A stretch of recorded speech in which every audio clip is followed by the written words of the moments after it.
کاش اس نے موسیٰ کی طرف دیکھا، کاش میرے والدین نمازی پرہیزگار ہوتے، وہ مجھے بھی نماز پڑھنی سکھاتے۔ کاش موسیٰ آپ نماز پڑھتے ہوتے، آپ نماز کی طرف لگاتے۔ ہائے وقت گزر گیا، میں نے کچھ نہ کمایا۔ پچھتاووں کے زہریلے ناگ اسے چاروں طرف سے ڈس رہے تھے۔ اللہ بڑا غفور الرحیم ہے انیزہ، اس نے اسے تسلی دینا چاہی۔ الجبار جبر کرنے والا بھی ہے، قہار قہر برپا کرنے والا بھی ہے، اور ضرار ضرر پہنچانے والا بھی۔ میں نے کسی جگہ پڑھا تھا اور موسیٰ اچانک سے اسے یاد آیا، میں نے کبھی قرآن پاک نہیں پڑھا، میں نے تمہیں بھی پڑھتے نہیں دیکھا۔ خوف کے مارے اس کی حالت غیر ہونے لگی تھی۔ مجھے گھر جانا ہے، ابھی اسی وقت۔ وہ اٹھ کر بیٹھ گئی اور ہاتھ سے بیر کے نولا اتار کر پھینک دیا۔ مجھے نماز پڑھنی ہے، مجھے گھر لے جاؤ۔ وہ بیڈ سے نیچے اترنے لگی تھی، اس پر جنونی کیفیت طاری تھی۔ انیزہ پلیز ڈونٹ بی سلی، موسیٰ نے آگے بڑھ کر پکڑ کر اسے لٹا دیا تھا۔ وہ زور زور سے چلا رہی تھی، مجھے نماز پڑھنی ہے، مرنے سے پہلے ایک مرتبہ قرآن پاک پڑھنا ہے، مجھے مت روکو، ایسا نہ ہو میں نماز پڑھے بغیر ہی مر جاؤں۔ ڈاکٹر اندر آیا تھا، اس کے ساتھ سسٹر تھی۔ اس نے انیزہ کو انجیکشن لگا دیا تھا۔ کچھ ہی دیر میں اس پر غنودگی طاری ہونے لگ گئی تھی۔ غضنفر سونے کے لیے لیٹے تھے جب صوفیہ کمرے میں داخل ہوئی۔ ان کے ہاتھ میں دودھ کا گلاس تھا۔ سو گئے آپ؟ انہوں نے گلاس سائڈ ٹیبل پر رکھا تھا۔ میں جانتی ہوں آپ جاگ رہے ہیں۔ وہ ان کے قدموں کے قریب بیٹھ گئی تھی۔ آپ ناراض ہیں مجھ سے؟ انہوں نے سوال کیا۔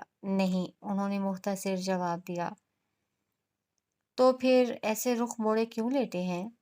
ان کی بات پر غضنفر علی نے رخ موڑا تھا اور صوفیہ کے چہرے کی طرف دیکھا جہاں پریشانی واضح تھی۔ تم نہیں جانتی، تم نے انجانے میں میرے بہت پرانے زخموں سے کھرنڈ اتار دیا ہے۔ وہ تکلیف ایک مرتبہ پھر محسوس ہونے لگی ہے مجھے۔ انہوں نے ایک گہری سانس فضا کے سپرد کرتے ہوئے کہا، میرا مقصد آپ کو تکلیف دینا نہیں تھا، مگر آپ مت بھولیں کہ وہ کس ماں کی بیٹی ہے۔ نہ چاہتے ہوئے بھی ان کی زبان پر زہر اگلنے سے باز نہ آ رہی تھی۔ وہ میری بھی تو بیٹی ہے، یہ کیوں بھول جاتی ہو؟ وہ شکست خوردہ لہجے میں باور کروا رہے تھے۔ صوفیہ کا غصے اور جلن سے برا حال تھا۔ اسی لیے تو اس کا خیال ہے مجھے، ورنہ میں اس گل افزا سے تو شدید نفرت کرتی ہوں جس نے مجھ سے آپ کو چھینا۔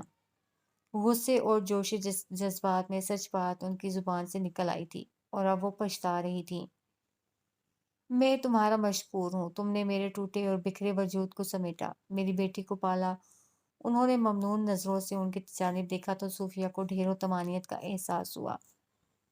بس میری ایک ریکویسٹ ہے۔ چند لمحے خاموش رہنے کے بعد وہ دوبارہ گویا ہوئے، میرے سامنے اس کا نام مت لیا کرو۔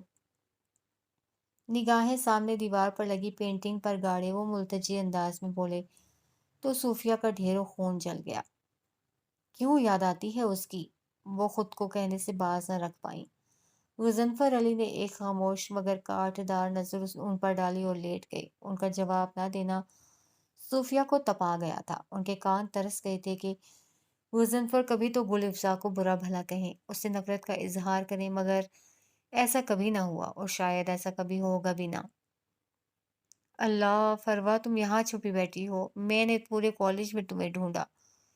وہ لائبریری میں بیٹھی تھی جب اروبا اس کو ڈھونڈتی ہوئی وہاں آ گئی تھی۔ کوئی کام تھا؟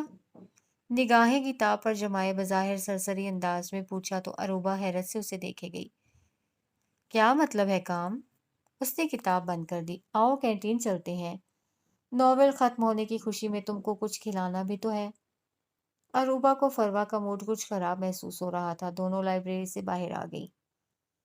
تمہیں نہیں لگتا اروبا تم نے اپنے قارئین کے ساتھ برا کیا ہے؟ دیکھو نا، جو لوگ اتنے عرصے سے تمہارا ناول پڑھ رہے تھے تم نے ان کو کیا اینڈ دیا ہے؟ وہ دونوں چلتی ہوئی اپنی مخصوص جگہ پر آ گئی تھیں۔ کھانے کی چیزیں جو کینٹین سے خریدی تھی وہ کھانے لگی۔ فروا، میں اپنے ریڈرز کو فینٹیسی ورلڈ میں رکھ کر دھوکہ نہیں دینا چاہتی، ریالٹی سے دور لے جا کر بے موت نہیں مارنا چاہتی کہ جب سراسر جھوٹ اور دھوکے پڑھ کر وہ حقیقت کی دنیا میں آئیں تو ایڈجسٹ کرنا ان کے لیے مشکل ہو۔ اس نے اپنا نقطہ نظر اس پر واضح کیا تھا۔ فروا سر ہلا کر رہ گئی۔